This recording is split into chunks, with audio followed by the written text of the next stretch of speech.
Hola hermosas, continuamos con la historia de enseñanzas de una chamana urbana. Y sin querer queriendo ya nació el título de esta sección que se llama Historias de Amor Propio. Obviamente vamos a enfocarlas principalmente en las mujeres, ¿vale? Perfecto. Entonces voy a leer el último párrafo en el que quedamos en la lectura número 1 y para ponernos un poco en contexto de dónde íbamos, ¿ok? Entonces, dice, fue más o menos por esta época cuando la gente comenzó a referirse a mi trabajo como chamánico. Tuve que buscar la palabra en el diccionario, pero no me sirvió de nada. Chamán, hombre medicinal, y no mujer. Uno que actúa a la vez como sacerdote y médico, trabajando con lo sobrenatural, supernatural. ¿Qué es más natural que lo natural? Rechacé la idea de plano. ¿Quién era yo? ¿Cómo podía comprender lo que hacía? ¿Era auténtica o solo una impostora? Necesitaba un maestro.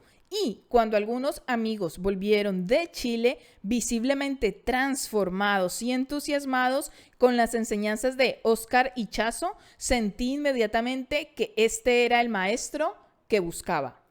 Ichazo se mudó a Nueva York y pronto me encontré con él, donde dirigía su entrenamiento Árica para el desarrollo espiritual. Óscar Ichazo, gato negro boliviano con ojos de rayo láser, había roto todos los esquemas. Maestro experto, cambiador de formas, Superman chamánico, vivía en estado de iluminación e invitaba a sus alumnos a que se le unieran. Sí se atrevían. Recogí el guante y me preguntó,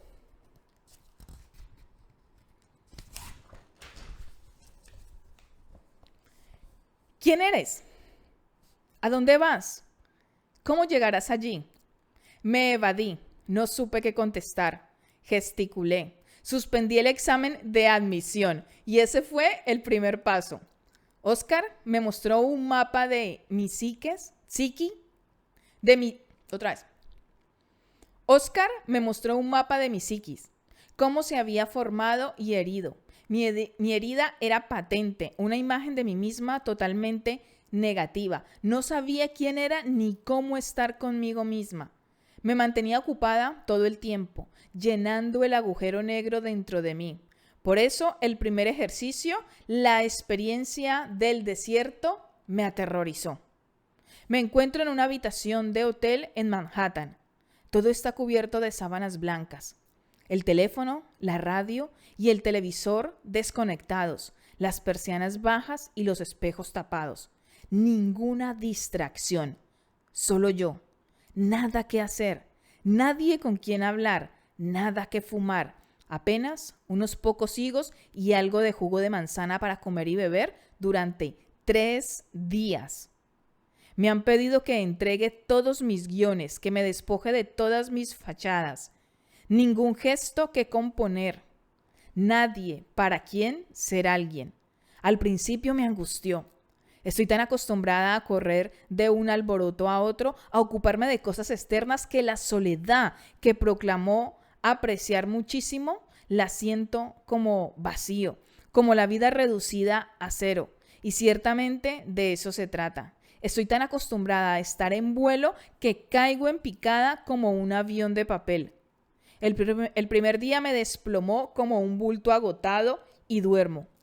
Me despierto en medio de la noche, pero no hay nada que hacer, salvo entregarme al hecho de estar ahí. Comienzo a abandonarme y a relajarme, a acomodarme en mí misma como un gato en un sofá. Nadie a quien complacer, nada que representar, ningún lugar a donde ir, solo estar aquí y ahora. Lentamente, el silencio y el vacío comienzan a envolverme, nutrientes cual útero. Comienza a emerger una clase diferente de plenitud, profunda, personal, distinta de la de los días colmados de demandas, distracciones y evasiones. Un retiro solitario en el desierto urbano. Me doy cuenta de que había olvidado cómo parar, cómo estar quieta, de tal manera que perdí contacto con el desierto de plata. Por ahora, sin embargo, el solo hecho de estar aquí me resulta suficiente. A la tercera noche, Óscar viene a enseñarme un ejercicio que él llama traspaso. Ambos nos sentamos en posición de loto completa, con una vela entre los dos y nos miramos mutuamente el ojo izquierdo. Me indica relajarme, sentir mi respiración, vaciar la mente y repetir en silencio el mantra "Somos uno", una y otra vez hasta que se disuelva en la respiración. Mi mantra se desvanece en su cuerpo inmóvil. Su rostro se funde en intensas distorsiones como explosivas máscaras de vudú. Aparece como un Buda. La habitación se vuelve roja, luego dorada. Oscar desaparece. Puedo ver la pared detrás de él y sin embargo aún lo oigo respirar. Abandono mi mente y caigo en el vacío. Poco a poco Oscar reaparece. Entonamos Om y nos inclinamos en profunda reverencia, honrando cada uno el espíritu del otro. Apaga la vela con un soplido y me deja a oscuras. Sin embargo, resplandezca. Brisas frescas de ninguna parte soplan a través de mí esa noche. Rebozo de mi propio poder, el poder de ser simplemente quien soy. De repente es hora de irse y no me quiero ir. Me quedo hasta el último segundo. La mucama tiene que limpiar la habitación. Su paciencia se acaba. Salgo y camino hasta el ascensor, pero no me decido a apretar el botón que dice abajo. ¿Cuánto durará este éxtasis? ¿Llegará a atravesar el vestíbulo, a salir de la calle a la próxima semana? Entonces recuerdo un pasaje de Lai Chin.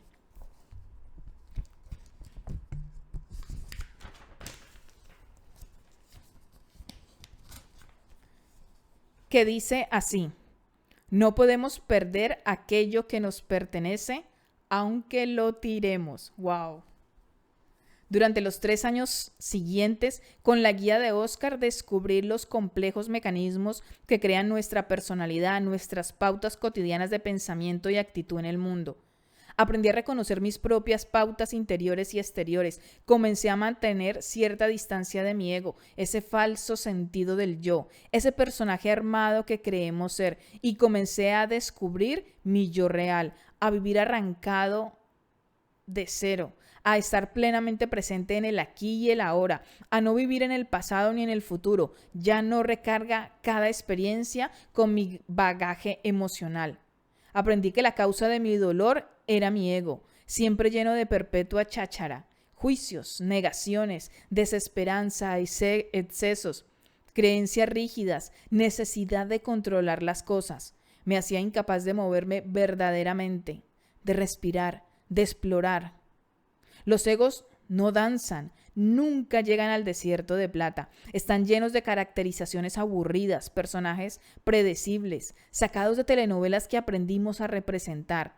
Nos impide ser quienes somos, saber cómo vivir y qué hacer, minando nuestro poder creativo y saboteando las expresiones auténticas de la energía humana. Danzante, cantante, poeta, actriz, sanadora. Luego de 3 años de aprender y enseñar el sistema Árica, me convencí de que necesitaba volver a bailar.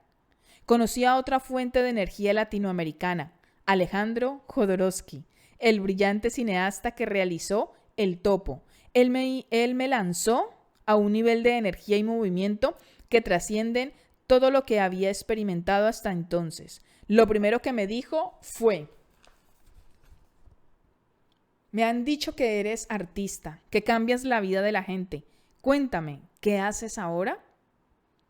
Tomada completamente por sorpresa, alcancé a balbucear algo referente a las enseñanzas del sistema Árica para Oscar. Oh, dice, con una sonrisa misteriosa, y comienza a moverse con su mirada sostenida en la mía. Lo sigo. Nos convertimos en un torrente de movimiento, como compañeros de Tai Chi en trance. Bruscamente chasquea los dedos. ¿Oscar puede bailar como tú? No, respondo mansamente. Entonces, ¿por qué no le enseñas? Me ha calado completamente. Se da cuenta de mi pánico. Para mí, Oscar es como un dios. Ni siquiera puedo imaginar enseñarle algo. Al día siguiente, Alejandro y yo nos sentamos frente a frente en sillas de respaldo recto, a unos 7 metros de distancia, en una sala de estar repleta de objetos de arte oriental, alfombras afganas y almohadones marroquíes. Alejandro luce imponente y temible, pantalones de cuero negro, camisa de seda púrpura, botas negras brillantes, rostro ancho y bronceado, abundante cabello entresecano, ojos negros penetrantes, resplandece. Gabriel, hazme un gran favor. Asiento con la cabeza. Córtale las pelotas a tu padre. Se levanta con toda calma y sale de la habitación. No entiendo, amo a papá. Es bueno, siempre está. Solo con el tiempo comprendí que no se refería a mi padre, sino a mi tendencia a sobrevalorar a los hombres y subestimarme a mí misma. ¡Oh, wow! Esto es para volverlo a leer, chicas. Solo con el tiempo comprendí que no se refería a mi padre, sino a mi tendencia a sobrevalorar a los hombres y subestimarme a mí misma. Oscar no era el único hombre a quien había elevado a la categoría de un dios. Comenzaba a aprender a cuidarme de la adoración de héroes, especialmente cuando el héroe era un profesor. Las trampas del ego son difíciles de evitar para cualquiera. Y aquí me permito hacer un matiz porque es inevitable. Una de las cosas que yo abogo demasiado es que la única maestra eres tú. Los demás simplemente son profesores. Y esto lo digo yo creo que lo digo, trato de decirlo cada vez que puedo. A esa persona que tú consideras una maestra, un maestro, no, es alguien igual a ti. O sea, por eso a mí es súper raro que a mí alguien me resulte, a mí casi toda la humanidad me resulta fascinante. Desde el frutero hasta una persona que da una conferencia. Y es raro que a mí cuando la gente dice, no, es que él es el maestro, la maestra, yo, no, es un profesor, es alguien que tiene conocimientos y tiene el don de comunicar, el don de transferir ciertos conocimientos. Ya, la única maestra, el único maestro eres tú misma. Ya está. Y eres tú la única maestra, el único maestro, porque solo tú puedes vivir tu propia experiencia de vida.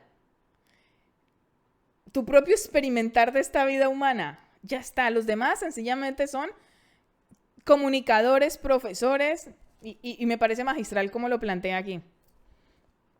Luego de mi encuentro con Jodorowsky, volví a Big Sur a enseñar movimiento. En lo esencial, el trabajo era el mismo. La diferente era yo. Había algo más de mí disponible. Había aprendido a estar presente, a estar quieta. Por entonces estaba allí Gregory Bateson. Ay, ya saben, disculparse, yo estas cosas no las pronuncio bien. El famoso antropólogo se había convertido en el sabio de la comunidad de Etzalén. Se moría de cáncer y lo hacía abiertamente con valor y gracia. Participó en varios de mis talleres de teatro ritual e incluso codirigimos un taller que llamamos El chamán y el antropólogo. Su última aparición como profesor. Gregory fue una de las personas más inspiradas e inspiradoras que he conocido.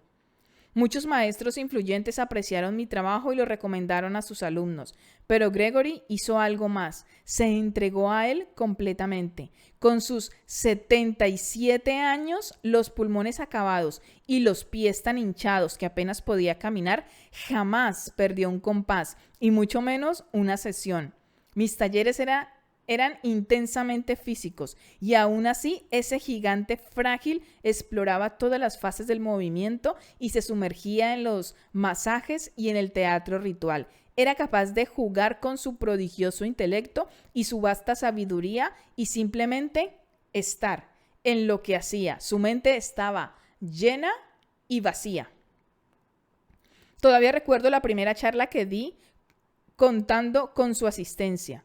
Su presencia me resultaba totalmente intimidatoria. Sabía que la suya era una de las mentes más profundas de nuestro tiempo. Sin embargo, se sentó justo frente a mí como un colegial lleno de entusiasmo. Su atención y su curiosidad inagotable me hechizaron de tal modo que me sorprendí revelando nuevas facetas de mi pensamiento. Su genio era contagioso. Su presencia y reconocimiento han sido desde entonces una fuente de inspiración para mí. La última vez que lo vi, cuando agonizaba en el hospital, me dijo: Gabriel, no volveré a danzar contigo. Habló con gracia y dignidad, apenas un leve matiz de tristeza. Gregory y yo, el pensador y la bailarina, el dúo más inverosímil, nos encontramos en un terreno común, procedentes de distintas direcciones. Ambos habíamos dedicado nuestras vidas a investigar lo que Gregory llamaba la pauta que conecta. Yo lo llamo mapas para coreografiar nuestra energía y llevarnos al éxtasis, a la plenitud. El trabajo de Gregory era intelectual, el mío físico. Estoy segura de que él comprendió el mío mejor que yo el suyo, pero su valoración de mis descubrimientos intuitivos resultó un estímulo definitivo. Fue él el primero en instarme a escribir este libro. El teatro ritual pronto se convirtió en el centro de mis actividades. Formé una compañía de teatro experimental para excavar en las ruinas de nuestras psiquis contemporáneas, para explorar la verdad, para ahondar hasta el nivel de autenticidad que parecía faltar. A medida que dramatizábamos y ritualizábamos nuestro viaje por los paisajes interiores del psiquismo, las personas que nos reuníamos a trabajar en esto nos convertíamos en un conjunto de verdaderos guerreros. Durante 3 años la obra fue un proceso cotidiano y continuo que reflejaba la experiencia de vida y las inquietudes siempre cambiantes de los actores. A este trabajo le di el nombre de Mirrors, espejos. Nombre también de la compañía. Era la historia de un médico, un abogado, un don nadie, una peluquera, una bailarina de cabaret, una princesa de cuento de hadas, un metafísico existencialista independiente y un chamán, reunidos en una obra de un solo acto en el que actores y públicos se veían a sí mismos con humor y compasión. Actuamos para públicos de miles de personas y para públicos de no más de 6. Lo hicimos en teatros, desvanes, iglesias y auditorios de sindicatos, en ciudades y en el campo, y en el este y en el oeste. Donde quiera que actuáramos, el escenario era el ego humano. ¡Ay, Dios! El tiempo era hoy y el lugar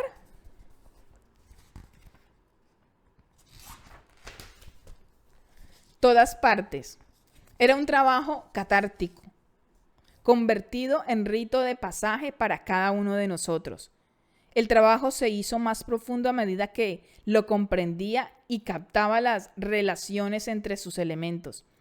El teatro experimental me resultaba un laboratorio, un lugar donde investigar mi obsesión, el significado real de ser un ser humano íntegro. ¡Ostras, qué bonito! Se los tengo que volver a repetir porque es que esto es demasiado maravilloso. Su obsesión era el significado real de ser un ser humano íntegro. Convertíamos nuestras vidas en arte, en danzas, en canciones, en poemas, en teatro, y en eso consistía la curación. Espejos también formó una banda de rock and roll urbano primitivo dedicada a componer música para el trance. Comencé a trazar el mapa de la inercia al éxtasis en ritmo y música al mismo tiempo que lo dramatizaba. Pasé interminables horas en un estudio de grabación bajo presión, comiendo pavo al whisky de centeno a las 3 de la mañana, buscando los caminos hacia el éxtasis a través de la tecnología moderna. La música resulta esencial al viaje chamánico moderno. Es la inspiración, la guía, el llamado. De marco a nuestras historias, a nuestros mitos, a nuestros corazones y alma. Habla el espíritu de nuestro tiempo. Muchos de mis chamanes preferidos son artistas de rock. Probablemente ni siquiera sepan que son chamanes, pero saben cómo llegar al éxtasis y volver. Saben llevar a otros. Puede que no tengan licencia, pero saben conducir. Muchos chamanes han vivido y han muerto a ritmo de rock and roll, cartografiando sus viajes y danzando sus demonios en conciertos, en estadios por todo el mundo. Si tenemos suerte, nos llevan con ellos. El rock and roll se ha convertido en una forma de música universal. Va más allá de las fronteras, más allá de la política, la religión, la economía, la cultura, la sociología, el lenguaje, las costumbres y las ideologías. El rock and roll le habla a la libertad del alma. Es el llamado chamánico contemporáneo, vuelta al ritmo, al latido, al cuerpo, a los fundamentos.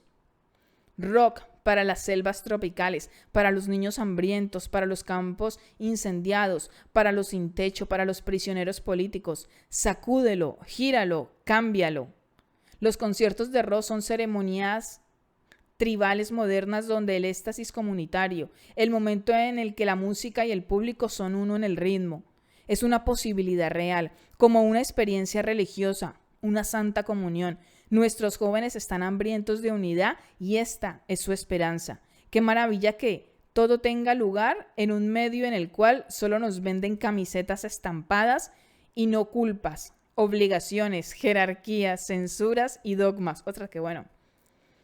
No todas las estrellas de rock son chamanes, ni todos los chamanes son estrellas de rock, pero es un buen lugar para un chamán moderno, desde el cual los que están le hablan al planeta como a un todo. Sus canciones llegan al núcleo del corazón universal, nos tocan allí donde todos vivimos, nos inspiran. Los chamanes del rock and roll cartografían el mapa con poesía y sonido, pero sobre todo con energía. Nos hablan por debajo de la mente. Me han acompañado en mis viajes una y otra vez. Han sido mis más poderosos aliados en el trabajo. Este libro necesita ser bailado, danzado entre líneas.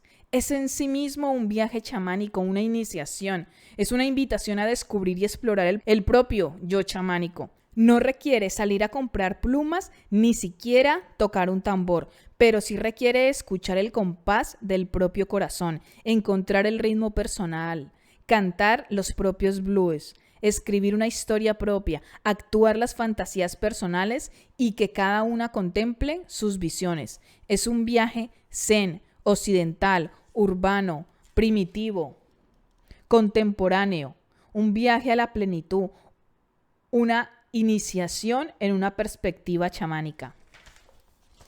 Este libro inicia en los 5 poderes sagrados naturales y necesarios para sobrevivir: el poder de ser, el poder de amar, el poder de saber, el poder de ver y el poder de sanar. Estos son los verdaderos poderes. La mayoría de nosotras tememos al verdadero poder. La vitalidad auténtica es escasa y experimentarla es como sentirse arrancada de un largo sueño. Si queremos despertar de la muerte en vida de una existencia apagada, debemos superar al miedo. Les ofrezco una práctica chamánica de cuerpo, corazón y mente, alma y espíritu. No la ofrezco como un evangelio, es solo una puerta a abrir, a través de la cual es posible que se vean a sí mismas. Una oportunidad para liberar el cuerpo, expresar el corazón, vaciar la mente, despertar el alma y encarnar el espíritu. Buen viaje. Poder número 1. El poder de ser.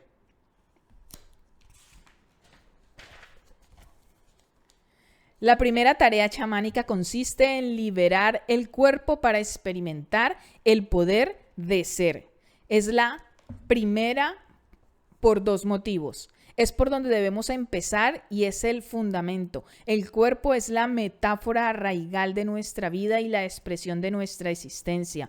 Es nuestra Biblia, nuestra enciclopedia, la historia de nuestra vida. Todo lo que nos sucede queda arraigado en él y por él es reflejado. El cuerpo sabe, el cuerpo dice. La relación entre el yo y el cuerpo es indivisible, insoslayable, inevitable. En el matrimonio entre carne y espíritu, el divorcio es imposible. Si bien esto no significa necesariamente que el matrimonio sea feliz o bien llevado. Por eso, por el cuerpo debe comenzar el camino danzante hacia la plenitud. Solo cuando lo habitamos realmente podemos comenzar el viaje sanador. Muchas de nosotras no estamos cómodas en nuestros cuerpos ni vivimos plenamente presentes en forma de vibrante nuestra corporalidad. Tampoco estamos en contacto con los ritmos básicos de nuestra vida corporal. Vivimos fuera de nosotras mismas, en nuestra cabeza, en nuestros recuerdos, en nuestros anhelos, como terratenientes ausentes de nuestras propiedades. Un folleto que una vez leí en el consultorio de una quiropráctica decía: si nos despojamos de nuestros cuerpos, ¿dónde vamos a vivir? Recuerdo siempre la ocasión en que me encontré con un rabino en un centro comercial. Nos pusimos a conversar y le pregunté: ¿los judíos odian sus cuerpos tanto como los católicos? Se echó a reír, fingiéndose escandalizado, pero luego me dirigió una mirada enigmática. Al parecer, le había tocado un punto sensible. Me contó que acababa de enterrar a su padre, también rabino. En el lecho de muerte, le preguntó a su padre: ¿qué fue lo más importante en tu vida? ¿La Torá? Mi cuerpo, respondió el anciano. Me quedé pasmado. Contaba ahora el hijo, quien permaneció unos instantes en silencio, con la mirada fija en un punto distante. Tras lo cual dijo: siempre creí que mi cuerpo era solo un vehículo para la mente. Aliméntalo, vístelo y envíalo a Harvard. Ser, existencia, energía, vitalidad, significa que nuestro espíritu llena nuestro cuerpo. Nuestro ser entero está encarnado. Cuando nos miramos en el espejo, ¿qué vemos? ¿Una mirada apagada y hueca? ¿Un pecho hundido? ¿Una sonrisa fingida? Vayamos a mirarnos. ¿Qué vemos?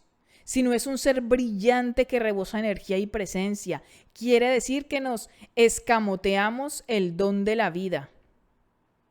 Lo sé por experiencia. Me ha pasado. He visto miles de yoes ausentes. Todos los hemos visto en el subterráneo, en el tránsito de las horas pico, en el supermercado, perfilados contra las luces morticinas del atardecer, y todos sabemos con frecuencia que somos una de esas personas. Para muchas el cuerpo es un enemigo temible cuyos instintos, impulsos y apetitos deben ser conquistados, domados, vencidos, sometidos y reducidos a servidumbre. Irónicamente, eso es lo que yo hacía como bailarina. Aprendí a ignorar, negar, controlar, maltratar y abusar de mi cuerpo. Sabía cómo exigirle pasos de fantasía, cómo reanimarlo con una droga y dejarlo fuera de combate con otra, cómo hacerle padecer hambre y cómo adornarlo. Pero no confiaba en él, no me gustaba.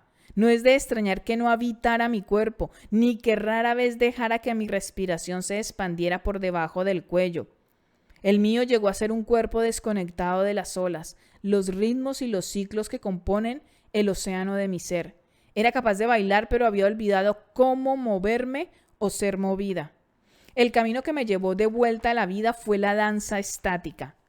Reingresé en mi cuerpo aprendiendo a mover mi yo, a ejecutar mi propia danza de dentro hacia afuera y no de afuera hacia adentro.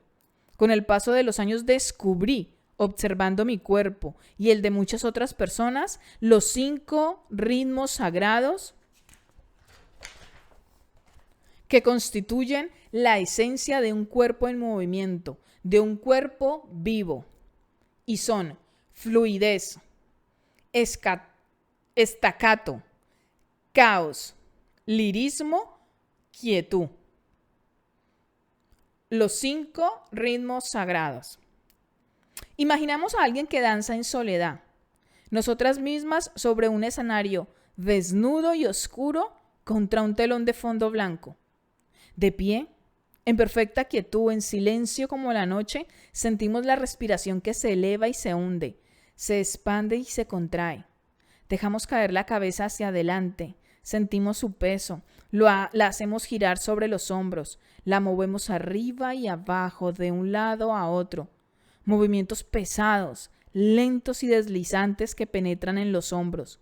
Luego los codos, movimientos pesados, lentos, que esculpen formas en el espacio. Luego las manos toman la iniciativa y hacen su propia danza. Las caderas se hacen eco de la fiebre expansiva, se balancean y bambolean, ondulan y giran. Las rodillas se doblan y se elevan, describen arcos pequeños y grandes. Finalmente, los pies se deslizan, parean, zapatean y experimentan con una decena de formas de caminar. Y afinamos todos los componentes de nuestro instrumento. El cuerpo está listo para los 5 ritmos sagrados. Las luces se encienden de a poco como la aurora.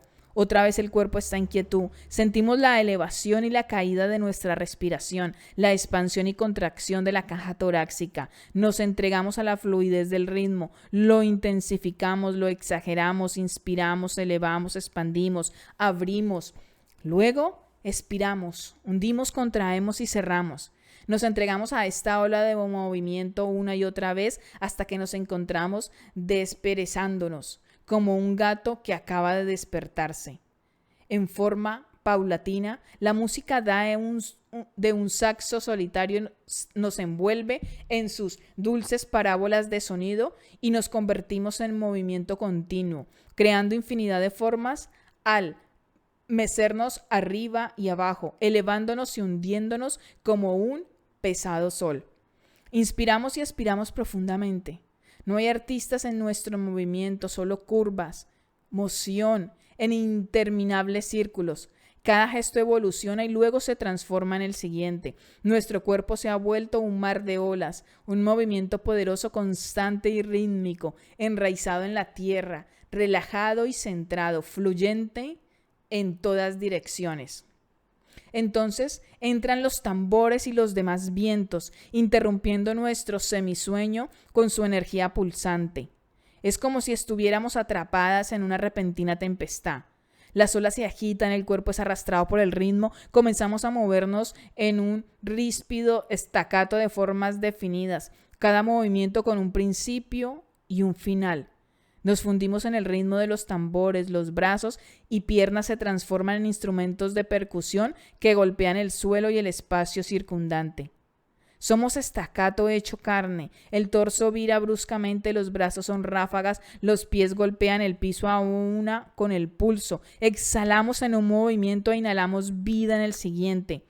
El cuerpo se sacude, se agita, se retuerce, crea esquemas y los repite hasta que se agotan y surgen otros, como música de Phil Glass. Esto es jazz corporal. Ahora el ritmo se intensifica, el compás se acelera, sobrepasamos la frontera y entramos en el caos, perdemos el control, el ritmo nos ahoga, las luces relampaguean, el escenario gira enloquecido, nos zambullimos a una especie de ritmo primal, hundiéndonos cada vez más en nosotras mismas, en un trance despierto. El cuerpo gira vertiginosamente, flácido como una muñeca de trapo. La columna ondulada, la cabeza se suelta, las manos vuelan, los pies atados al ritmo. Nos sentimos eléctricas, conectadas, enchufadas a una especie de generador gigantesco. Danzamos como relámpagos, exteriorizamos el corazón con el cerebro en punto muerto, vibrantemente, vivas y completamente caóticas. Justo en el momento en que creemos estallar o derrumbarnos, nos posamos como una pluma sobre los rasgos livianos de nuestro ser en ritmo lírico. Las luces se funden en tonos pastel, los violines desembocan en una dulce melodía y el cuerpo se desliza en curvas majestuosas como un vals. La vena lírica es deliciosa como una fruta fresca, juguetona como una nutria, arrulla como brisa de verano. Ondulantes, sintiéndonos livianas sobre nuestros pies. Giramos como Isadora, cada vez más lento, hasta que sobreviene la quietud. Nos dejamos caer en el piso. Sentimos ascender y descender la respiración, contraerse y expandirse. La quietud está plena de ser, de estar viva. Nos sentimos radiantes, transformadas, estáticas. El cuerpo está quieto, pero por dentro todo vive en movimiento. ¿Captamos los ritmos? ¿Los reconocemos? Seguro que sí. Recordemos la mejor relación sexual que hayamos vivido, fuerte y fluida, amable y suave, prolongada y tierna en su preámbulo, pulsante y llena de energía, palpitante, staccato de pasión y tensión, cautivante a medida que crece el ardor sexual. Salvaje, caótica, desenfrenada más allá de todo pensamiento y temor al iniciar el orgasmo. Dulce deleite en la amable seguridad lírica del abrazo perfecto, en la lujuriosa distensión que sucede. Finalmente la quietud del crepúsculo, cuando todo se vuelve nítido y brillante, recortado contra la luz del atardecer. Dios, qué bonito. Reconozcamos los ritmos del nacimiento de una criatura. El trabajo de parto comienza con movimientos suaves y ondulantes del vientre. Desemboca en contracciones fuertes y punzantes. Crece en medio de dolores indescriptibles que devoran el cuerpo hasta el estallido final de presión que empuja al bebé hacia afuera y envía corrientes de alegría a través de cada célula, culminando en la quietud estática del abrazo al lactante. Con los años, he descubierto que estos ritmos, fluidez, staccato, caos, lirismo y quietud, constituyen la estructura fluyente, el DNA de nuestra vida psíquica.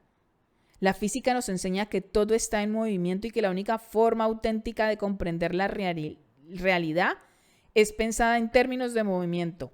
Ritmos, vibraciones, frecuencias, lenguaje de permanente cambio, flujo. ¡Wow! Nuestro desafío consiste en tomar conciencia de estos ritmos, experimentarlos de verdad, meternos en ellos. Necesitamos aprender a reconocer en qué ritmo nos encontramos, cómo seguirlo y cómo cambiarlo. Percibir en qué ritmo están los demás y de qué manera los diferentes ritmos resultan complementarios o discordantes. Necesitamos descubrir qué ritmo predomina en nosotras.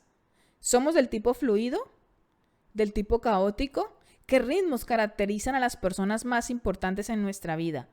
Necesitamos sintonizar los ritmos ondulantes de nuestros días, semanas, meses y años. Practicar los ritmos. ¿Cómo ponernos en contacto con esos ritmos que son el idioma materno de nuestro cuerpo? La respuesta más simple es practicarlos, expresarlos, entrar en ellos. Y la forma más simple y natural de practicarlos consiste en danzarlos. No hay reglas ni instrucciones fijas, ya que en última instancia nuestro cuerpo, nuestra propia energía, es nuestro maestro. ¡Wow! La danza es la forma más inmediata de expresar los ritmos esenciales del cuerpo. Es espontánea, universal. Observemos cómo responden a la música los niños y recordemos que toda cultura humana posee danzas que encarnan los diversos ritmos. En mis talleres ofrezco música adecuada a cada ritmo y dejo que los participantes descubran su propia expresión. El ritmo fluido y circular semejante al tai chi o a avanzar a través de la miel, lento, melifluo, elegante, los movimientos bruscos, definidos, sincopados y semejantes al karate, correspondientes al staccato, el estallido salvaje, tribal, descontrolado y carnavalesco del caos, la danza liviana, diáfana y etérea de la fase lírica y la dialéctica entre movilidad e inmovilidad, similar a la del mimo, que constituye la quietud dinámica.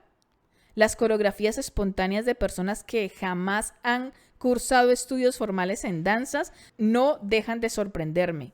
Son tan frescas, osadas y creativas como la mayoría de los trabajos que he visto realizar a muchas compañías de baile. Toda persona puede practicar los ritmos. Están en nosotras y forman parte de nuestra naturaleza esencial. No tenemos más que evocarlos para que encuentren su expresión en nuestro propio ser singular. He trabajado con toda clase de personas. Estrellas de rock, sacerdotes, niños, ancianos, esquizofrénicos e intelectuales contracturados. Todos han descubierto al bailarín interior. A medida que el recorrido por los ritmos liberaba sus miembros y redescubrían su cuerpo. He enseñado a miles de personas y jamás hubo ninguna que no pudiera dominar los ritmos. Incluso mi amigo Stanley, en 1975, dio una charla de demostración en la Gran Iglesia Unitaria de San Francisco. Luego de la reunión, vino a verme entusiasmado un hombre de 65 años que a raíz de un accidente laboral había quedado sordo de un oído y con una severa parálisis. Con voz apenas articulada me contó cuántas ganas tenía de bailar.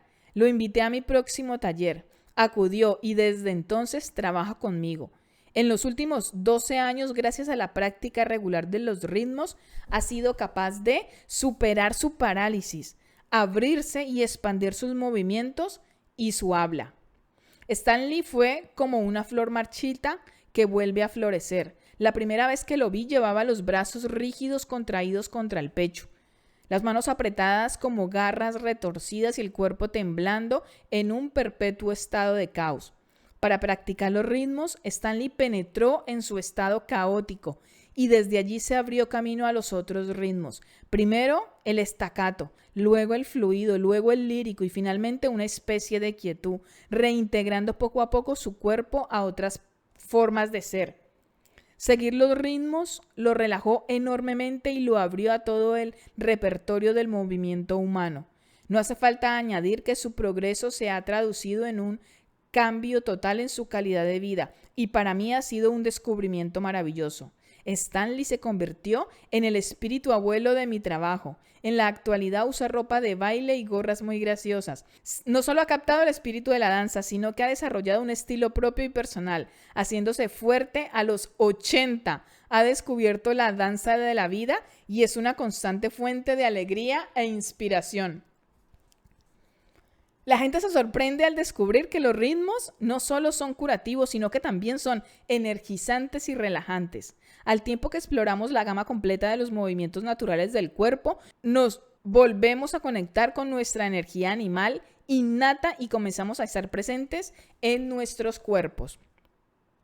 En mis talleres utilizo música en vivo o grabada, acorde a los ritmos, y hago una breve demostración de cómo se siente y cómo se puede encarnar cada ritmo. A veces prescindo de la música y en su lugar aliento a las personas a seguir su propio sentido del ritmo interno.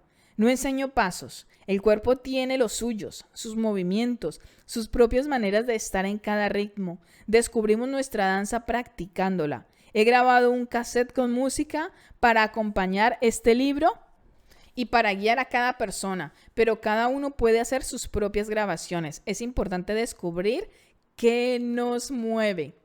Lo ideal es reservarse la misma hora cada día, 5 días a la semana y dedicar ese tiempo a practicar los ritmos. Conviene organizarse un horario que resulte adecuado, sea mañana, tarde o noche. El ritual del trabajo del movimiento depende de cada una. Si no deseamos practicar los ritmos cada día, hagámoslo cuando el espíritu lo mueva. Se puede practicar a solas o en compañía. Para algunas personas funciona como una meditación diaria. Para otras es un ejercicio. Para mí, ambas cosas a la vez. Bueno, hermosas, y aquí voy a dejar la lectura de hoy. Ya en la tercera parte, ya entramos más de lleno en ella a explicar cómo podemos llevar a la práctica el conectar con nuestros 5 ritmos. Así que déjame un comentario si te ha gustado la lectura de hoy. Déjame un comentario si quieres que sigamos, si te gusta que empecemos a leer libros relacionados con historias de mujeres, de cómo han sabido aprender a experimentar su autodescubrimiento, su amor propio, es decir, su amor interior, su gozo y disfrute en esta experiencia humana y cómo todo ese proceso, transitándolo de una manera amorosa, les aporta paz mental. Así que, venga, nos sentimos, nos vemos, nos escuchamos en la tercera parte de esta lectura de las enseñanzas de una chamana urbana.